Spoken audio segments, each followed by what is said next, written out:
I am Karen Gonzalez, the author of The God Who Sees, Immigrants, the Bible, and the Journey to Belong. The God Who Sees is a book that's made up entirely of narratives. There are the narratives of 6 biblical characters who had the experience of being a foreigner in some way. Among these are some people that experienced forced migration, like Ruth the Moabite, Hagar the Egyptian, and Jesus and his parents.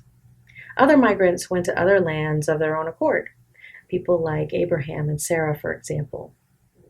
So those biblical narratives make up about 6 chapters of the book. It's important to note that often we've not been taught to see these characters as immigrants or migrants, but their life experience, as expressed in the scriptures, clearly shows that they were.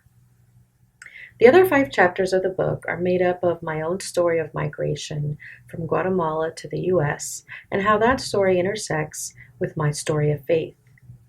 I tell that story through the 5 sacraments of the Catholic Church because the Roman Catholic Church really shaped my early imagination of faith, as it does for many Latinx people in the United States. I begin with baptism, then communion, then confirmation, then anointing the sick, and I end with confession or reconciliation. Throughout the book, I also weave in a lot of data on immigration, and I define important terms that we hear frequently, but perhaps we don't fully understand a lot of those terms and what they mean. I believe immigration is a really important political, social, and economic issue, but it's also an important biblical issue, and that's a story that's missing in our culture. It's an important biblical issue because it deals with human beings who are made in the image of God. I've often been asked why I wrote this book, and I wrote it because as I was reading and learning more and more about immigration from a biblical perspective, I came to realize that most of the books were not written by immigrants, but by those who care deeply about us. Now, don't misunderstand me. I don't think there's anything at all wrong with people from the dominant culture writing and advocating on behalf of immigrants. There is a place and there is an audience for all of us.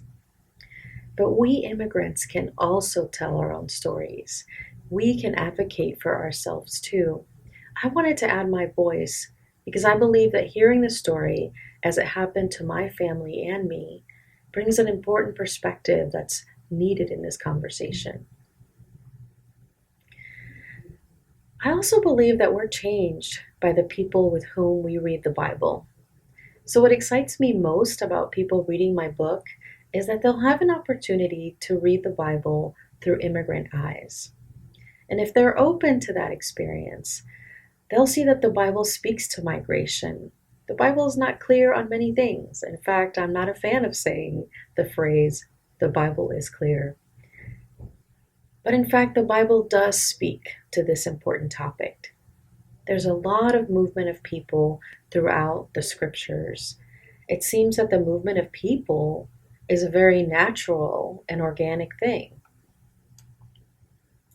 Now, I took the title of my book from the story of Hagar in the book of Genesis. In that story, Hagar can't believe that God sees her. She's a foreign, enslaved woman in the household of Abraham and Sarah. In the ancient world, Hagar would have been invisible, an almost non-person.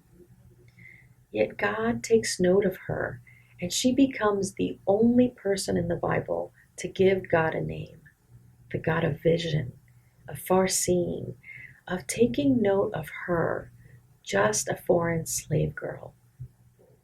I believe that our God sees the most marginalized in our society, the people who are invisible to the rest of us. And not only does God see them, but just as God does with Hagar, God is determined to bless them, to lift up the humble, to bestow them with the value and dignity that they deserve. I would say that my book is most definitely for normal people. It's very accessible. In fact, that was my goal. I wanted it to be a kind of introduction for those who have not really heard of immigration as an issue of biblical concern. The fact that it's told in narrative also makes it a very easy read. People have told me that they felt very engaged in the story. My intention was to write a book that the average person in the church could read and learn about immigration from a Christian perspective. So I hope you will read it, and I hope you will be blessed and encouraged by it. And most of all, I hope that you'll be challenged to see in a new way. Thank you.